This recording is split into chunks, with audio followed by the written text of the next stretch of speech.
हाय मित्रों, आज की क्लास में हम बात करेंगे भारत के प्रमुख यातायात अर्थात ट्रांसपोर्ट के मार्ग एवं साधन। तो भारत के प्रमुख ट्रांसपोर्ट को यदि हम देखें तो 4 भागों में विभाजित किया जाता है, जिसमें प्रथम नंबर पर सड़क मार्ग, दूसरे नंबर पर आप देखेंगे तो ये रेल मार्ग, और तीसरे नंबर पे आप देखेंगे तो ये जल परिवहन, और इसके बाद ये थर्ड नंबर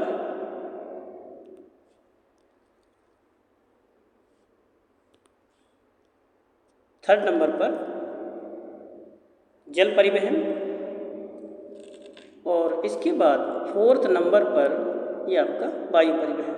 सड़क परिवहन में आप ट्रांसपोर्ट के तमाम साधनों को देखेंगे जो सड़क के माध्यम से हमें एक स्थान से दूसरे स्थान पर पहुंचाने में मदद करते हैं, जैसे कार, जीप, साइकिल, बाइक, इसके अलावा बस, ट्रक एक्सेट्रा।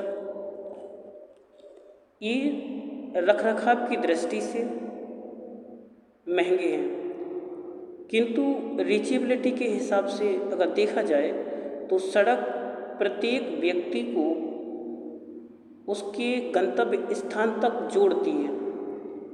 रेल परिवहन यदि अगर हम देखें, ये सड़क परिवहन, ये सड़क परिवहन, ठीक, सड़क परिवहन। दूसरा यदि हम देखें रेल परिवहन, तो रेल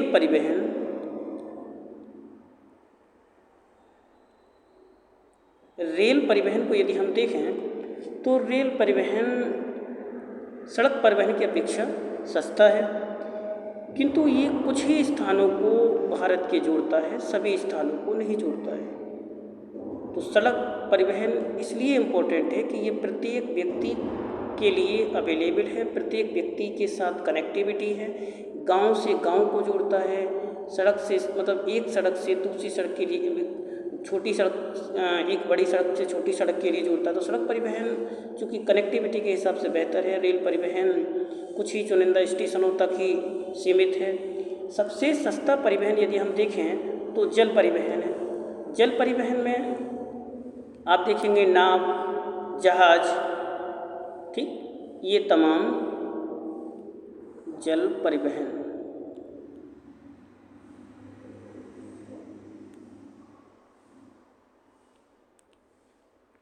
तो जल परिवहन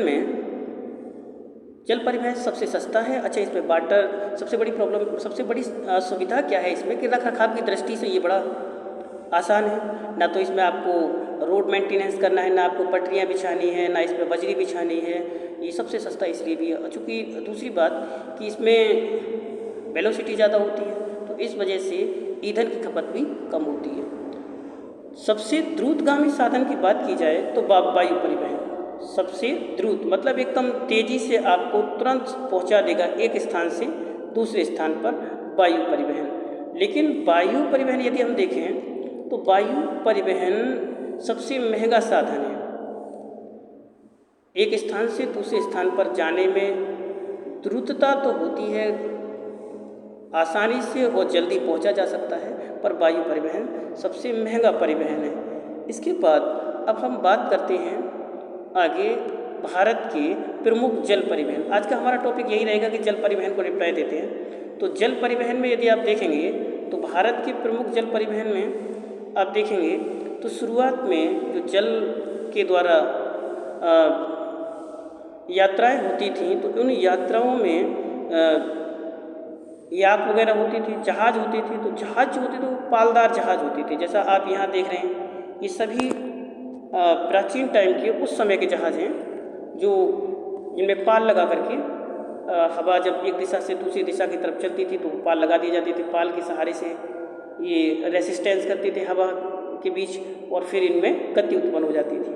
तो ये पालदार जहाज़ों का प्रयोग प्राचीन काल में हुआ करता था, जब अंग्रेज़ों के ज़माने में, मतलब अंग्रेज़ वगैरह जब आए थे भारत में तो पालदार जहाज़ से ही आए थे। फिर उसके बाद कुछ उसमें साइंस और टेक्नोलॉजी के साथ उन्नति हुई, फिर इस तरह के जहाज़ आए थे। आज आप देखेंगे तो आज जहाज़ों का रूप बदल चुका है। ठीक, आज साइंस और टेक्नोलॉजी के हिसाब से इंजन वाले जहाज़ हैं और बड़ी मात्रा में ये जो आप देख रहे हैं कंटेनर वगैरह, इस तरह का ट्रांसपोर्ट जहाज़ ट्रांसपोर्ट के हिसाब से भी, माल वाहक के हिसाब से भी बहुत सस्ता साधन है, और यदि आप देखें तो सवारी के हिसाब से भी बहुत सस्ता है। और एक देश का दूसरे देश के साथ व्यापार में भी सबसे सस्ता परिवहन जहाज़ के द्वारा ही है। और आप देखेंगे कि भारत का लगभग 70 से 80% विदेशी व्यापार जहाज़ों के माध्यम से ही होता है।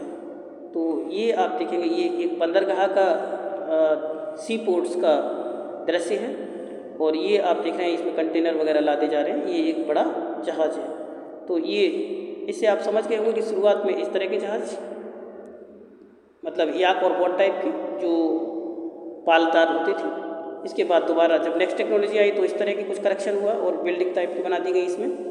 ये दोनों ही सवारी और माल दोनों के यूज़ थे, लेकिन ये वाले जो हैं वो मालवाहक हैं, ये सभी मालवाहक जहाज़ हैं। इसके बाद हम अब बात करते हैं कि भारत के प्रमुख बंदरगाह, भारत के प्रमुख बंदरगाह। तो भारत के प्रमुख यदि बंदरगाहों की बात करें तो आप देखेंगे कि ये भारत के प्रमुख बंदरगाह हैं, और भारत की ये सीमा है, ये देखिए यहाँ से ये लाइन इस तरह से ये भारत के बीचों बीच से कर्क रेखा जाती है। अब कर्क रेखा से आप देखेंगे कि यहाँ से एक कोस्टल एरिया ये है, ठीक, ये वेस्टर्न है अरेबियन सी, और दूसरा एक कोस्टल एरिया भारत का ये है जो आप देख रहे हैं यहाँ से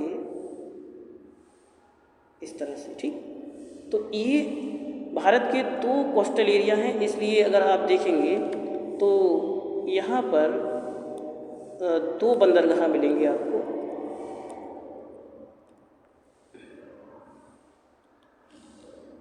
भारत की बंदरगाह, भारत के बंदरगाह, अंग्रेजी में हम इनको सी पोर्ट्स कहते हैं। तो भारत के जो बंदरगाह हैं वो दो पार्ट्स हैं इसके। पहले पार्ट पश्चिमी घाट के बंदरगाह, पश्चिमी घाट,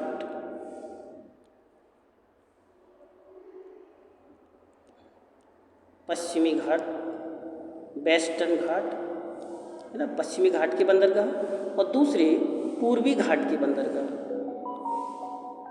पूर्वी घाट के बंदरगाह।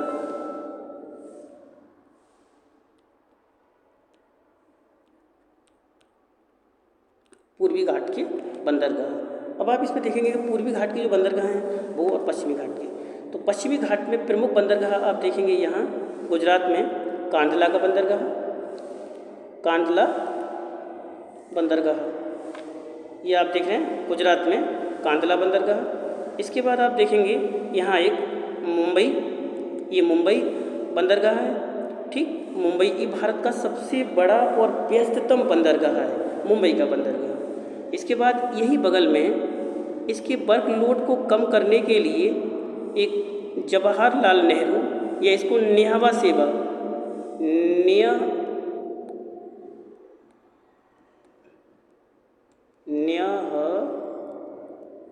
न्यावा सेवा, एक मिनट, न्यावा सेवा, ठीक है। तो यहाँ मुंबई के पास में ही एक बनाया गया न्यावा सेवा बंदरगाह। ठीक, फिर ये गोवा है, और गोवा में यहाँ पर मार्मागांव या मुर्मागांव बंदरगाह। फिर कर्नाटक में यहाँ पर ये मंगलुरु बंदरगाह, और फिर इसके बाद यहाँ ये कोचीन बंदरगाह, और कोचीन बंदरगाह के बाद यहाँ आप देखेंगे तमिलनाडु का काकीनाडा बंदरगाह। तो पश्चिमी घाट में 1 2 3 4 5 6 ये पश्चिमी घाट के प्रमुख बंदरगाह हो गए। ठीक, इसके बाद आप देखेंगे पूर्वी घाट के बंदरगाह। तो पूर्वी घाट के बंदरगाहों में आप देखेंगे चेन्नई, ये चेन्नई बंदरगाह। इसके बाद यहाँ पर ये एन्नोर बंदरगाह। चेन्नई बंदरगाह पर ट्रैफिक ज़्यादा था, इसके वर्कलोड को कम करने के लिए एन्नोर नाम का बंदरगाह बाद में बनाया गया। चेन्नई बंदरगाह भारत का प्राचीनतम बंदरगाहों में से है। इसके बाद आप देखेंगे कि आंध्र प्रदेश में ये विशाखापत्तनम बंदरगाह है। तो विशाखापत्तनम बंदरगाह उड़ीसा का पारादीप बंदरगाह और फिर पश्चिम बंगाल का कोलकाता बंदरगाह। तो कोलकाता इसे हुबली बंदरगाह भी कहा जाता है, इसे हुबली नदी पर है ये, तो इसे हुबली बंदरगाह भी कहा जाता है। कोलकाता बंदरगाह को ठीक हावड़ा ब्रिज है यहीं पर हुबली नदी पर। तो कोलकाता, पारादीप, कोलकाता पश्चिम बंगाल, उड़ीसा पारादीप, विशाखापट्टनम आंध्र प्रदेश, एन्नोर और चेन्नई दोनों बंदरगाह तमिलनाडु में और एक और काकीनाडा। तो इस तरह से चेन्नई में, अकेले चेन्नई में 3 बंदरगाह हैं, अकेले तमिलनाडु में 3 बंदरगाह हैं, जबकि महाराष्ट्र में 2 बंदरगाह हैं। और आप देखेंगे सबसे लंबी समुद्र की तटरेखा, तो सबसे लंबी समुद्र की तटरेखा यदि आप देखें तो गुजरात के साथ है। भारत की सबसे लंबी समुद्री तटरेखा गुजरात के साथ। तो ये आपको इतना याद रखना है। तो एक बंदरगाह और बचा आपका यहाँ पर, ये अंडमान निकोबार द्वीप समूह। और अंडमान निकोबार द्वीप समूह में पोर्ट ब्लेयर ये जगह है, पोर्ट ब्लेयर। पोर्ट ब्लेयर पर एक पोर्ट ब्लेयर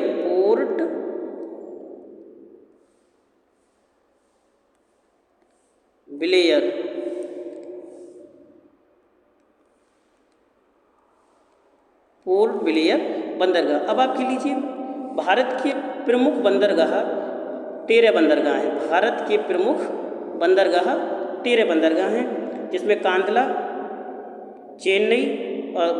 कांदला, मुंबई, नेहवा सेवा, ठीक। और इसके बाद फिर मोरमागांव 4, इसके बाद मंगलुरु 5, कोचीन 6, अब आ जाइए आप इधर काकीनाडा 7, और फिर इसके बाद 8, 9 एन्नोर और चेन्नई, फिर इसके बाद विशाखापत्तनम 10, उड़ीसा में पारादीप और कोलकाता पश्चिम बंगाल में 12 और 1 ही आपके ये 13 प्रमुख बंदरगाह हैं जो सेंट्रल गवर्नमेंट के दायरे में आते हैं। हालांकि 2000 से ज़्यादा छोटे छोटे बंदरगाह हैं जो राज्य सरकार के अंडर में आते हैं। तो प्रमुख 13 बंदरगाह हैं जो सीधे सीधे केंद्र सरकार के दायरे में आते हैं। आज की वीडियो में बस केवल इतना ही प्रमुख बंदरगाहों के बारे में, ठीक। नेक्स्ट क्लास में जब मिलेंगे तो भारत के प्रमुख सड़क परिवहन के बारे में बात करेंगे, ठीक। आज के लिए इतना ही। जय हिंद।